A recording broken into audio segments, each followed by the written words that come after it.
Ce film va énerver tellement de personnes.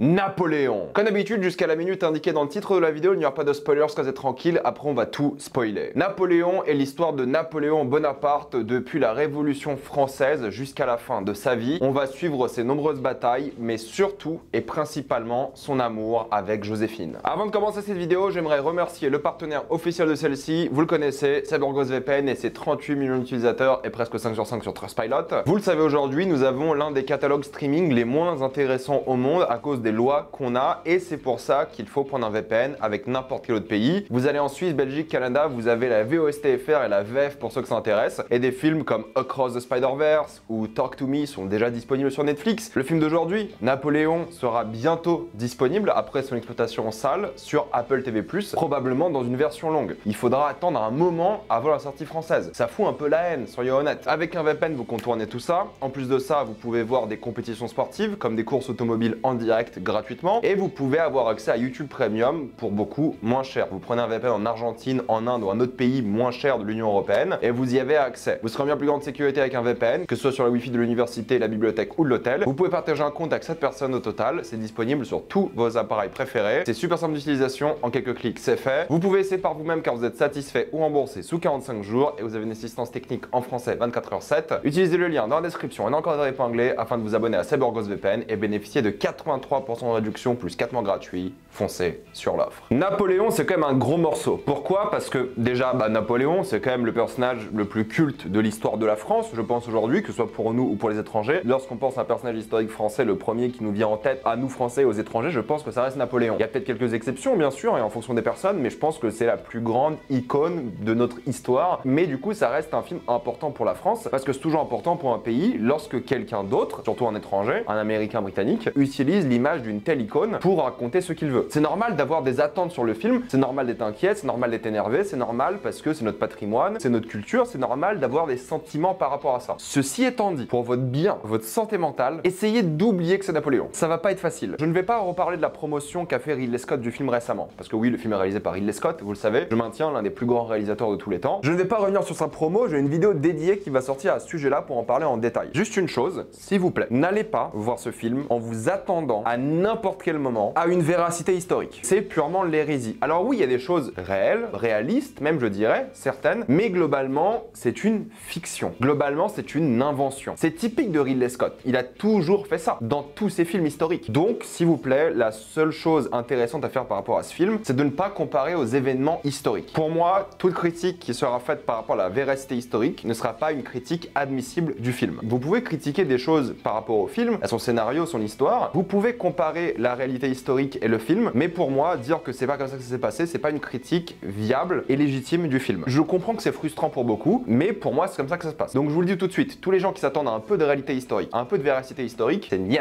Donc n'allez pas voir ce film pour ça, s'il vous plaît. N'allez pas voir ce film pour voir Napoléon. N'allez pas voir ce film pour voir le grand général. Vous allez être plus que déçus. Croyez-moi, c'est pas le grand général que vous allez voir ici. Et c'est pas non plus la grande France que vous voudriez voir par exemple. Et de l'autre côté, ce n'est pas non plus une critique intéressante, je trouve, du personnage historique. C'est de la fiction. Il y a un message à la fin du film quand même, on en parlera en spoiler. C'est un avertissement que je vous donne ici. Si vous partez avec cette optique-là en regardant le film, vous ne pouvez être que déçu. C'est pas facile, surtout que le message du film est très anti-France, anti-Napoléon, mais il faut le voir comme une fiction. Commençons du coup la critique du film après cet avertissement. Premièrement, il faut comprendre un truc. Ce n'est pas l'histoire de Napoléon le conquérant, le général, le maître tacticien. Il y a un petit peu de ça, mais c'est pas l'histoire. C'est l'histoire de Napoléon qui tombe amoureux de Joséphine et de leur relation amoureuse. C'est la majorité du film, c'est le but de l'histoire. Et c'est là qu'il y aura le plus gros problème, c'est que vous le savez sûrement, j'en ai déjà parlé dans mes vidéos actualité, Napoléon devait être un film de 4 heures à la base et la majorité du contenu qui a été supprimé concernait la relation Napoléon-Joséphine. Et c'est vrai qu'il y a beaucoup de passages dans le film où la relation entre les deux est à un état A et sans transition est à un état opposé B. Il y a des conflits qui sont réglés avec un cut. Et c'est à ces moments-là que tu dis, il manque véritablement un truc. Et le film te donne l'impression que tu devrais connaître mieux Joséphine que tu la connais réellement. C'est pas une critique négative en disant que le film film se concentre sur eux deux. C'est intéressant en soi. C'est un choix artistique de pas se concentrer sur le côté général de Napoléon, les batailles. C'est un choix de se concentrer sur eux deux. C'est un choix. Sauf que ça ne marche pas trop bien parce que tu vois qu'il y a eu beaucoup de coupures. Les relations changent constamment sans trop d'explications. Il y a un moment flagrant dans le film où il y a une engueulade entre les deux et elle est réglée d'une manière où la balance, l'équilibre de la relation change d'une scène à une autre comme ça. Il y a un vrai problème. Et du coup, il y a un sentiment que le film est rushé. Et c'est la vérité. Et on parle de la relation Napoléon-Joséphine qui est constamment rushée. Il y a un côté très listing à l'œuvre. Il faut que Napoléon fasse ça. Ok, maintenant c'est au tour de Joséphine de faire ça. Il y a un côté très listing pour faire avancer l'histoire et t'as pas du tout l'impression que l'histoire avance de manière organique. T'as pas l'impression que les événements narrativement impactent la suite du film. On dirait une liste de choses qu'il a voulu raconter et il y a aucun lien entre les deux. Je vais pas rentrer dans les détails, mais la manière dont Napoléon devient empereur, pour moi il manque une demi-heure de film. C'est un rise and fall en théorie. Le rise au début il est plutôt bien expliqué, la bataille de Toulon, le premier consul, tout ça, mais l'empereur où tu dis qu'il y a un gros gap quand même et psychologiquement par rapport au personnage, on voit un peu l'attirance qu'il a pour la royauté dans le film. Tu dirais que la chose la plus importante pour le peuple français et pour Napoléon serait le passage de premier consul à empereur. Et ce passage-là n'existe pas. Il y a un cut et c'est fini. Alors que politiquement, géopolitiquement, pour le peuple français, c'était la chose la plus intéressante à raconter. Ils ne l'ont pas fait. Et c'est là que je me dis, il manque du film. Du coup, la narration du film est un pur listing d'événements qui n'ont aucune interaction entre eux et t'as l'impression que les choses se passent comme si c'était le destin. Et ça, c'est un truc qui revient constamment. Le destin. Napoléon se considère comme choisi par les dieux, même s'il dit pas les dieux, mais par le destin. Et du coup, j'ai l'impression que c'est une facilité scénaristique pour dire que les choses s'enchaînent comme ça. Alors que dans une œuvre, de manière générale, les choses arrivent car l'événement A a fait que l'événement B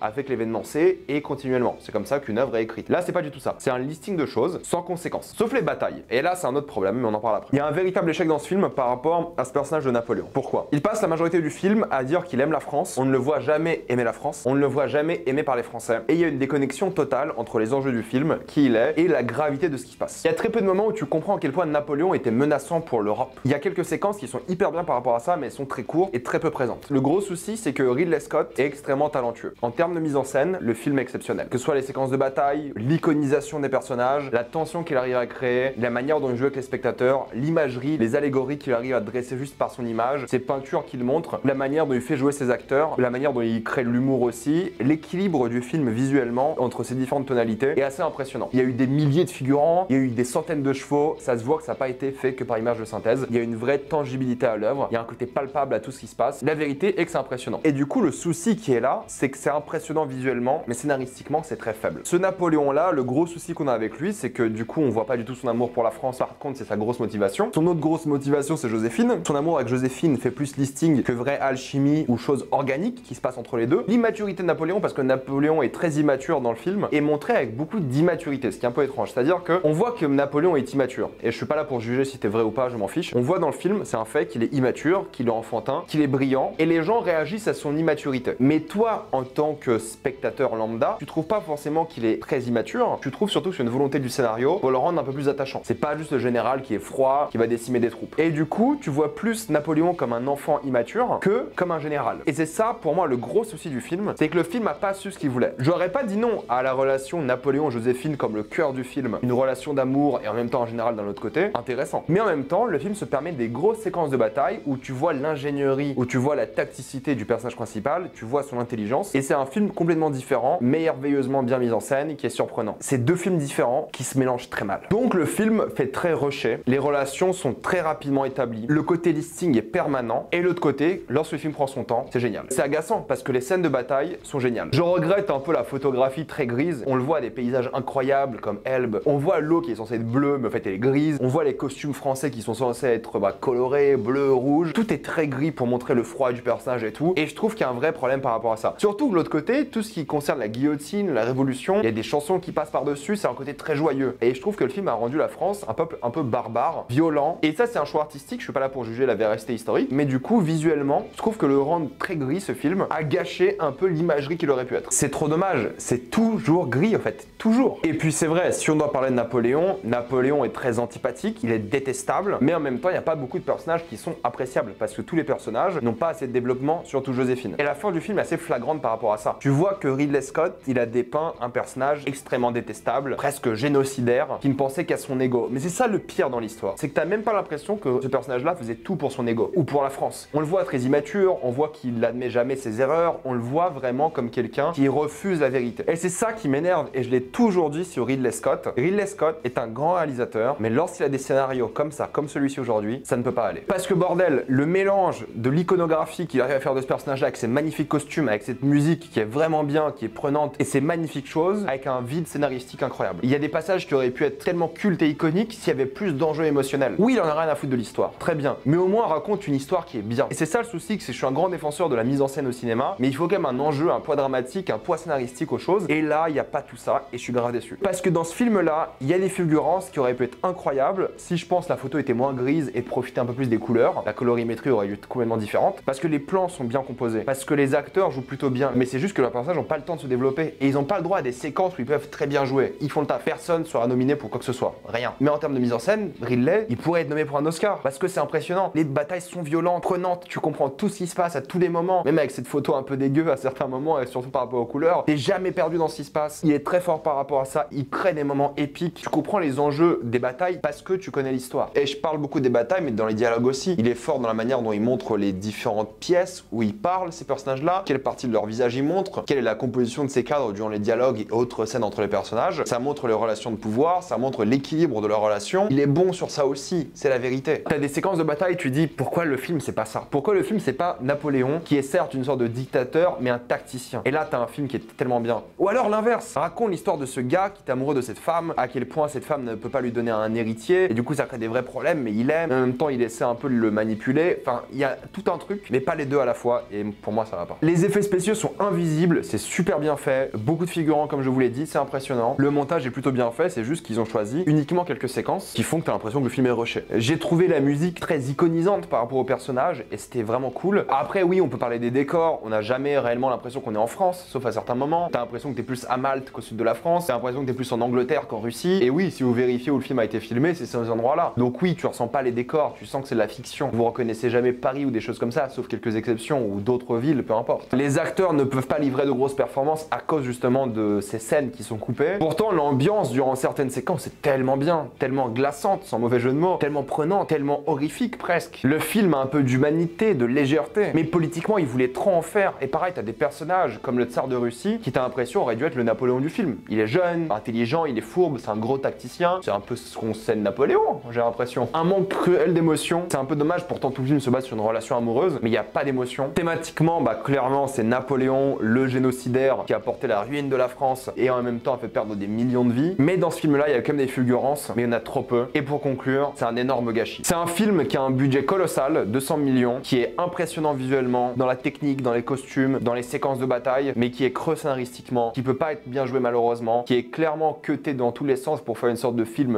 raccourci au maximum pour être diffusé en salle. J'espère qu'on a le droit à la version de 4 heures. Pour moi, c'est un échec. Vu le sujet qui est traité, vu l'histoire qui aurait pu être racontée, c'est un échec. Ça veut pas dire que je me suis ennuyé devant. Ça veut pas dire que j'ai détesté ma séance. J'étais plutôt diverti, j'ai passé un moment correct. Mais on va pas se rappeler de ce film. On va le regarder comme une sorte d'expérience qui a raté et qui n'aurait peut-être jamais dû sortir en salle dans cet état-là. Parce que tout était là pour faire un grand film, sauf peut-être le scénario, ce qui pose un peu problème. Et il y a des choix artistiques dont je suis pas forcément d'accord, des choix thématiques, mais artistiquement, il y avait un potentiel de malade, tout en oubliant l'histoire évidemment, et pour moi, bah ça n'a pas été respecté. Pas suffisamment. Et ça, pour moi, c'est une vraie déception. C'est dur de conseiller ce film-là, parce que même pour les fans de films historiques, je trouve pas fou. Pour les fans d'histoire, alors c'est niette, mais pour les gens qui veulent juste voir un film divertissant, même là, je suis pas sûr que les gens soient divertis au max. C'est un moment correct, avec quelques moments plus épiques que d'autres, mais je pense que ce sera un projet mineur dans la carrière de Ridley à cause du script, qui est pas bon. On va passer en spoiler.